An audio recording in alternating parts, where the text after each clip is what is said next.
अस्सलामुअलैकुम वरहमतुल्लाहि वबरकातुहू। कैसे हैं दोस्तों? उम्मीद है आप सब लोग खैरियत से होंगे।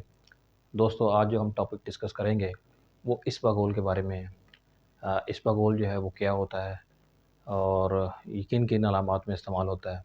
इसका लोग सही इस्तेमाल कैसे करते हैं और इसका गलत इस्तेमाल कैसे करते हैं जिससे उसको रिज़ल्ट नहीं मिलते हैं, वो आज की इस वीडियो में हम ज़रूर डिस्कस करेंगे। तो चलें सबसे पहले हम डिस्कस करते हैं कि इसबगोल जो है उसमें क्या शामिल होता है। इसबगोल जो है बेसिकली हस्क होता है। इसमें फाइबर होता है, यानी सॉल्युबल फाइबर होता है, आसानी से ये हल हो जाता है। दोस्तों, ये सबसे ज़्यादा जो यूज़ होने वाला है वो कॉन्स्टिपेशन में है। कॉन्स्टिपेशन एक ऐसा मर्ज़ है जिसमें जो है वो पेशेंट बहुत ज़्यादा जो है वो तकलीफ़ में होता है। तो अगर हम इसबगोल का इस्तेमाल करें तो उससे उसको पेशेंट को जो है वो कॉन्स्टिपेशन से रिलीफ़ मिल सकता है। एज़ ए कब्ज़ कशा जो है वो ये काम करेगा। इसका जो सही इस्तेमाल ये है कि आप जो है 1 चम्मच जो है वो इसबगोल का जो है वो मुँह में रखें और 1 गिलास पानी जो है उसके बाद आप पी लें। या अगर 2 चम्मच इस्तेमाल करने हैं तो दूसरा चम्मच भी आप जो है इसबगोल का आप मुँह में रखें और उसके बाद जो है वो दूसरा गिलास जो है वो पानी का पी लें। या इसका हल एक और है कि आप 1 गिलास पानी लें, उसमें 2 चम्मच जो है वो इसबगोल के आप इसमें शामिल करें। चूँकि इसमें फ़ाइबर होता है, ये पानी में जो है वो बड़ी आसानी से हल होता है और ये पानी में जाने के बाद ये फूल जाता है और बहुत से जो पेशेंट हैं, ख़ास तौर पे बच्चे हैं, वो उसको फिर लाइक नहीं करते, उसको जो है वो पूरी तरह से जो है वो पीने में।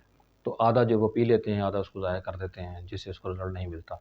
या मुँह में अगर आपने इसबगोल रखा है और उसके बाद पानी की मिकदार कम इस्तेमाल की है, तो उससे भी उसको मरीज़ को फ़ायदा नहीं होगा। तो असल फ़ायदा इसका ये है कि पानी का इस्तेमाल ज़्यादा रखें और कोशिश करें कि जो आपने पानी में हल किया हुआ इसबगोल है, वो तमाम का तमाम जो है वो आपके स्टमक में जाए, स्टमक से वो स्मॉल इंटेस्टाइन और लार्ज इंटेस्टाइन में जाएगा और जाके प्रॉपर तरीके से अपना वर्क करेगा और जो फिर जो है वो कॉन्स्टिपेशन जो है उससे रिलीफ़ मिलेगा। इसके अलावा जो इसबगोल इस्तेमाल होता है वो डायरिया में इस्तेमाल होता है।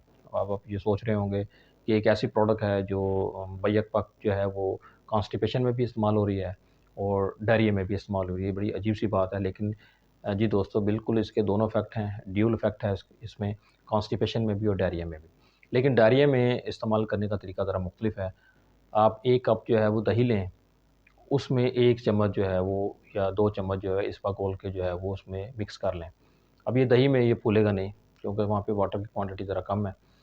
चूँकि दही जो है इसमें प्रोबायोटिक शामिल होता है, तो डायरिया के पेशेंट में जो है वो जो हमारे लार्ज इंटेस्टाइन से हमारे गट से जो बैक्टीरिया जो फ्लश आउट होते हैं, तो ये ब दही जो है वो जाके इसमें जो बैक्टीरिया अवेलेबल होते हैं, तो वो वहाँ पे अपना जो है वो एक्ट जो है वो रोल एक्ट करते हैं और वहाँ पे वो जो है अपनी नंबरिंग जो है वो बढ़ाते हैं बैक्टीरियाज़ की, जिसकी वजह से क्या होता है कि गट फ्लोरा जो है वो मेंटेन होता है और हमारा डायरिया जो है वो कंट्रोल हो जाता है। इसके अलावा दोस्तों, चूँकि इसमें फ़ाइबर होता है, तो ये हार्ट पेशेंट के लिए जो है बड़ा फ्रेंडली है, यानी हार्ट की हेल्थ के लिए बहुत ज़रूरी है। बहुत से ऐसे मरीज़ हैं जिनको ब्लड प्रेशर होता है और वो अगर 2 चम्मच जो है वो इस इसबगोल के ले लें, तो वो बहुत जल्दी जो है वो ब्लड प्रेशर जो है वो उनका डाउन हो जाता है। और वैसे भी ऐसे मरीज़ जो इनकी उम्र 40 साल या उससे ज़्यादा की उम्र है, तो उन्हें चाहिए कि इसबगोल का इस्तेमाल जो है अपनी रोज़मर्रा ज़िंदगी में उसको बढ़ाएँ, इसकी बड़ी अफ़ादियत है।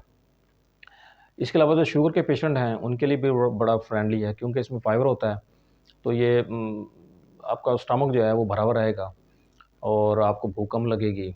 और ऐसे पेशेंट जिनको बार-बार जो है वो भूख लगती है, ऐसे शुगर के पेशेंट जिनको बार-बार भूख लगती है, तो वो जब ये पेट उनका भरा हुआ रहेगा, तो उनको फीलिंग कम आएगी भूख की। तो क्या होगा कि उन्हें जो है वो शुगर कंट्रोल करने में जो है वो बड़ी मदद मिलेगी। इसके अलावा जो पेशेंट हैं, जो बहुत ज़्यादा भूख जिन्हें लगती है, यानी शुगर के पेशेंट नहीं हैं, लेकिन उनको भूख बहुत ज़्यादा लगती है और मोटापे का शिकार हैं बहुत ज़्यादा, तो उन्हें भी जो है वो बड़ा मुफ़ीद रहेगा, क्योंकि इसमें कैलोरीज़ बहुत कम होती हैं और इसमें जो है वो फाइबर अवेलेबल होता है। तो ये क्या करेगा कि आपका मैदा जो है वो बराबर रहेगा, तो उससे जो है पेशेंट को भूख कम लगेगी और जो है उनका वेट लॉस करने में उनको मदद मिलेगी। और बहुत से ऐसे लोग हैं, मरीज़ हैं, बच्चे हैं जो रात को अक्सर उठ जाते हैं और उन्हें भूख लगती है। तो उनके लिए भी ये बड़ा मुफ़ीद है कि आप उनको 1 गिलास दूध में जो है वो इसबगोल जो अगर मिक्स करके उनको दे दें, तो उससे उनकी भूख की जो रिक्वायरमेंट है वो भी पूरी हो जाएगी और जो है ये चूँकि मैदा आपका भरा हुआ रहेगा, आपका पेट भरा हुआ रहेगा तो आपको भूख की फीलिंग जो है वो कम आएगी। और इसके अलावा जो एसिडिटी के पेशेंट हैं, जिन्हें मैदे की तेज़ाबियत बहुत ज़्यादा रहती है, जलन रहती है, जो है वो हार्ट बर्निंग इनको बहुत ज़्यादा है। अगर वो इसबगोल इस्तेमाल करते हैं तो उन्हें ये जो प्रॉब्लम जो है वो फीलिंग जो है वो कम से कम रहेगी और उनका जो मैदा भी सही रहेगा, मैदे की तेज़ाबियत जो है वो भी सही रहेगी और जो हार्ट बर्न जो है की शिकायत अक्सर करते हैं। चूँकि जो हमारा स्टमक होता है वो हार्ट के जो है वो ज़रा करीब होता है। तो एसिडिटी जब ज़्यादा आती है, तो एसिडिटी की वजह से ऐसा लगता है जैसे हम दिल में जो है वो जलन सी हो रही है, जिसे हम हार्ट बर्न कहते हैं। एक्चुअली उसका जो है एसिडिटी का हार्ट से कोई ताल्लुक तो नहीं है, लेकिन मरीज़ जो है वो आके बताते हैं कि मेरे दिल के पास जो है वो जलन सी हो रही है, यानी हार्ट बर्न हो रहा है। तो वो डॉक्टर हज़रात जो है, फिज़िशियन हज़रात जो है वो आसानी से समझ जाते हैं कि इनका मसला क्या है। तो उनमें जो है वो एसिडिटी में अगर आप इसबगोल का इस्तेमाल करेंगे, तो उनमें जो है बहुत ज़्यादा उनको फ़ायदे मिलने वाले हैं। तो दोस्तों आज हमने इसबगोल के बारे में आपको बताया और यहाँ पे एक बात और आपको बता दें कि जिन लोगों को भूख बहुत ज़्यादा लगती है, तो एक्चुअली होता ये है कि हमारी बॉडी के अंदर जो है वो हार्मोन रिलीज़ होते हैं, जिसे लेप्टिन और ग्रेलिन जो है वो एंजाइम होते हैं। लेप्टिन एंजाइम जो है वो भूख को कम करता है और ग्रेलिन एंजाइम जो है वो भूख को बढ़ाता है।